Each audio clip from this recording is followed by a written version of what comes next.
బంగారం అంటే ఎవరికి పాయరం ఉండదు చెప్పుర్రి. ధర పిరమైనా కానీ కొనాలనుకునేటోళ్ళు కొంటనే ఉంటారు కదా. అయినా బంగారం రేటు మళ్ళీ పెరిగిందట కాదు. సరే, ఈ రేటు గురించి ఇప్పుడు ఏం చెప్పగాని, ఇప్పుడు మనం ఒక బంగారం దుకాణం కాడికే పోవాలి. ఆడ రాక రాక గిరాకీ వచ్చింది.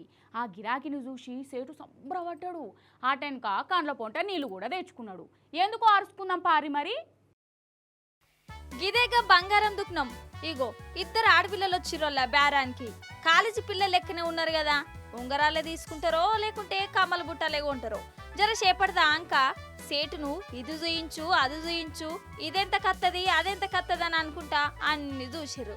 ఇక సేటు కూడా పొద్దుగానే మంచి బేరబే వచ్చింది పట్టని లోపల లోపల సంబరపడుకుంటా వాళ్ళు చూయించమని అన్ని చూయించుకుంటా పోయిండోళ్ళ.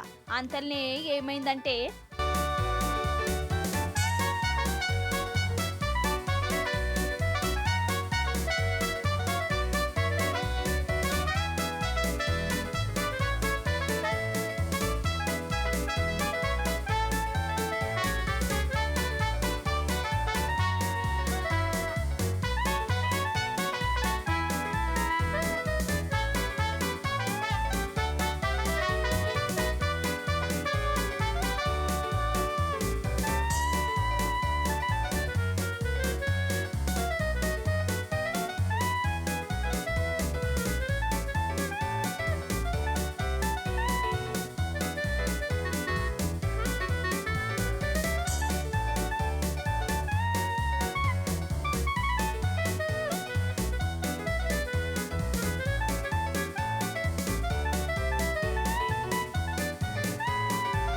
అబ్బరు బిడ్డ ఏమైంది అసలు గట్ల చేసిరేంది అన్నట్టు ఏం చేసిరో అర్థమైంది కదా నొల్లా.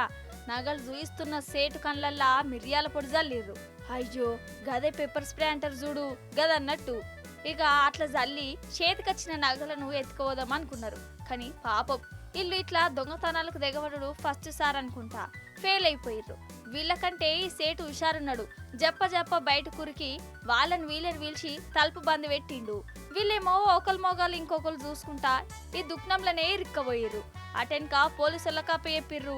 బీహార్ రాష్ట్రం పాట్నాల ఈ దొంగలు గిట్ల దిగబడ్డరేందోల్లా. అసలు కరోనా కాలమే కాదాయే. ఇద్దరికిద్దరు మూతలకు మాస్కులు పెట్టుకున్నప్పుడే ఈ సేటుకు అనుమానం రావాల్సిందే. కానీ రాలేదట. వాళ్ళు తీయగా మాట్లాడుకుంటా బేరం చేసిర్రట. ఎట్లయితేంది మొత్తానికి దొంగలు దొరికిపోయిర్రు. ఇగో గిట్లున్నారోలా బీహార్ దొంగలు. మొగళ్ళే ఎందుకు చేయాలి, మేమెందుకు చేయొద్దు, మాతోనెందుకు కావద్దని షరతులు పెట్టుకున్నారో ఏం పాడో. దొంగతనానికి వచ్చి గిట్లు ఇరుకపోయిర్రు.